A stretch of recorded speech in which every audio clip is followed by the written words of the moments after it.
The next morning, Paul arrived at Jenna's complex right at 10:30, as he had promised. The sedan was still outside. Paul was tempted to approach it, but he had another plan. He was anxious but excited at the same time. Jenna was dressed and ready to go, with her keys and glasses in hand as she opened the door. Paul pushed his way in, saying, "We have to talk before we go." Standing just inside the door, Paul said, "I have a plan, sort of. You have to trust me and follow my lead." Jenna, forehead wrinkling, asked, "What's the plan?" He said, "No time to go over it now, just go with it, okay?" Jenna nodded. "Whose car?" Paul said, "Yours, if that's okay, but I need to drive."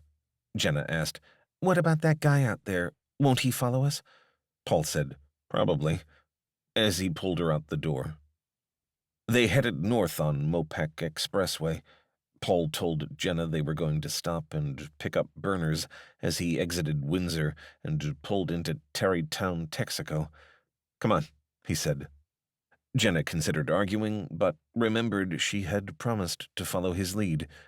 Once inside, Paul told her to wait by the door and watch for that black sedan. He headed to the counter and asked for 2 burners. He sent 2 quick texts on his cell as he waited. He paid cash and left an extra $20 on the counter, asking the clerk, "Do you have a back door?"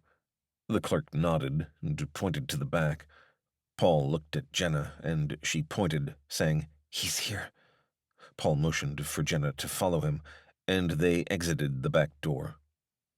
Peeking around to the front of the store, Paul watched the black sedan. Time seemed to drag on forever until Paul finally saw a tall, stocky man climb out and head into the store, obviously checking to see what was taking them so long. Paul grabbed Jenna's hand and pulled her along as they ran to her car. They jumped in, and Jenna yelled, "What the hell are we doing?" as Paul started the car. He turned to her and said simply, "Look," and pointed to the sedan. Jenna turned just in time to see a finger towing truck backing up to the Charger, hitching it, and beginning to pull away.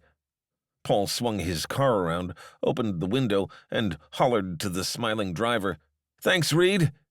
Reed threw his head back, laughing wildly, and pulled away. Paul sped to a nearby parking garage while Jenna held the overhead handle with one hand and pushed the dash with the other. Parking next to an idling Nissan, Paul again ordered Jenna, "Come on." Once in the Uber, Paul cracked the faintest of grins while directing the driver, "Turnstile Bar and Restaurant on Burnett Road, please." Back on Mopac, Jenna squeezed Paul's leg and said, "That was fantastic. You're a genius. Where did they take his car?" Paul remained serious, saying, "He just dropped it a couple of blocks away. We still have a long way to go. Don't celebrate yet." Jenna snapped back, "But we're going to a bar?" Paul answered in a whisper, with his finger over his mouth to quiet her. "It's a spot where lots of ARL employees get a burger at lunch. The rest of my plan needs some real luck and your charm, so get ready to show those pearly whites.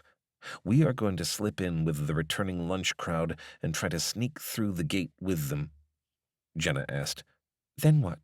With a shrug, Paul replied, "Then we try to use my press credentials to get past the front desk." The Uber pulled up to the restaurant, having helped them evade every flock safety camera along the way. "And they say you can't escape a tail anymore," Paul murmured under his breath as they seated themselves on the patio next to a group wearing AR